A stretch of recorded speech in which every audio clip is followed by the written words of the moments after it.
Welcome to Wagons of Steel. It's a party and everyone's invited.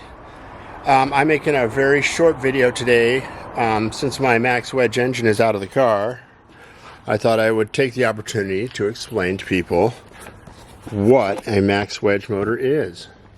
Because I kind of get ahead of myself and assume everybody knows everything that I know, which isn't really that much. There's people who know a lot about these engines. Okay. Very briefly here, nerd alert. If you are not into automotive stuff or this detail kind of stuff drives you crazy, you might want to fast forward. I may get some stuff wrong, so if you want to correct me, feel free to put something down below. This is the Max Wedge engine. This is a 1964.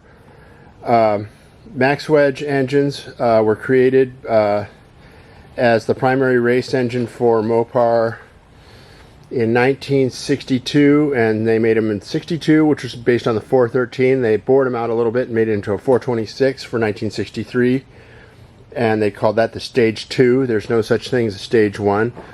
And then in 1964 they made the Stage 3. This is a 64, this is a Stage 3.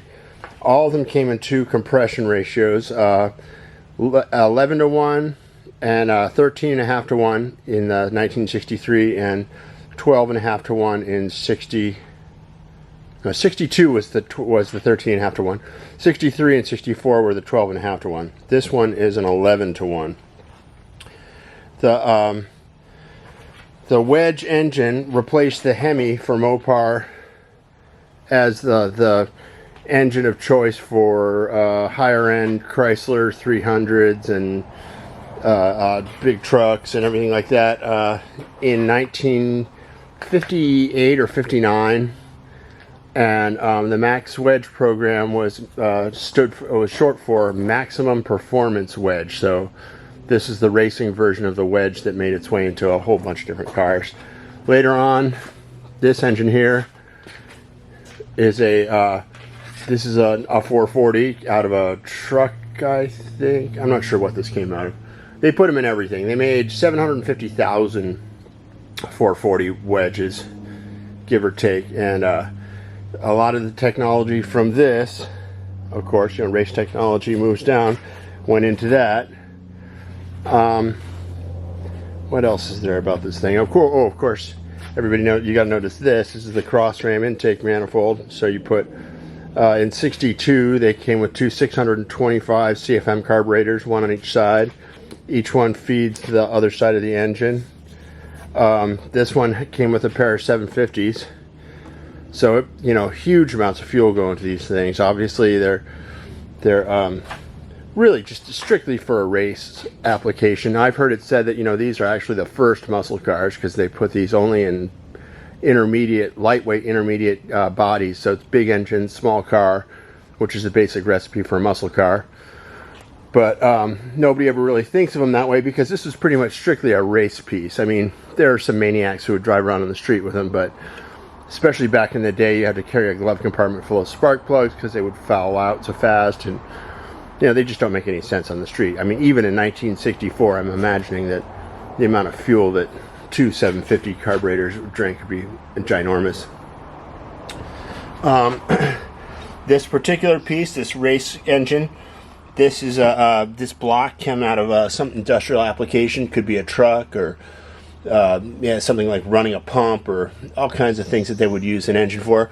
This is the giveaway for that. It's got these are reinforcing ribs that go both directions. So it's a 413 that's been punched out. That's real common, and that's where I see a lot of people. I don't know. I'm not going to be rude. It's not that they don't know what they're talking about. They just, you hear all kinds of weird stuff, and, you don't really know. But a 413 is a 440 with smaller holes. That's really the only difference. The crank stroke is the same. All the basic geometry is the same. The intake manifold will fit on either one. The Max Wedge has really big ports, intake ports in the heads. So this will fit on a 440, but the port size of the heads won't really line up. So it's not. It'll drive around. It looks good if you want to have a car show car and make it look right, but it won't perform. What else is there about this? Not much, really. If you're thinking about building a 413, you know, I would, yeah, go for it if you feel like it. I mean, it's a 440 is really a better place to start, because it's you know, there's no replacement for displacement. These are well engineered engines, and if you just blueprint what the factory provided for you, you can't go wrong. This being a stock eliminator engine, this one's got like, it's got the original style solid lifter cam. You know, with stock eliminator, you're not allowed to exceed the lift from the factory. This one, you know, everything in Wagons of Steel engine department is at least 5 years old, so I'm not giving away any secrets. It's got like a 510 lift cam and some, you know, gigantic duration. I can't remember what it is, but it's basically like a Mopar. You know, you can buy cams out of the Mopar catalog. You can get like the 509 is a really famous cam that everybody's uncle used to have in their car, and it's actually not a good cam. Don't buy one of those. Get a modern version, which is basically what this is a 510 lift, and it's got a, you know, it's a good cam. And with the 413, there's lots of them around. They're basically boat anchors. Give them to your stock eliminator friends. If you find one with these ribs on the side of it, that's the best you can get. You know, they weren't as good at manufacturing back then as they are now, so no matter what you get, you always want to make sure to have it sonic checked and make sure that it's going to be up to the task. This particular one could be bored out to the size of a 440. In fact, it probably almost is, because you're allowed to bore 70 over on a stock eliminator stock eliminator engine, and this is bored to the max, which is, you know, everything you do in stock eliminator you want to take to the ragged edge. And that's it. 426, 413, same as a 440. Good engine. They only made these for 2.5 years. That's what makes it such a crazy combination.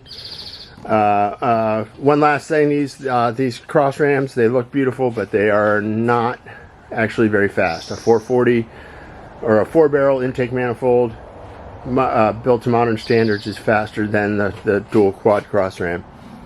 There, I said it. I love this thing, but you know, it's an antique, and we're just in it to look pretty and have fun doing it. Take care. See you next time.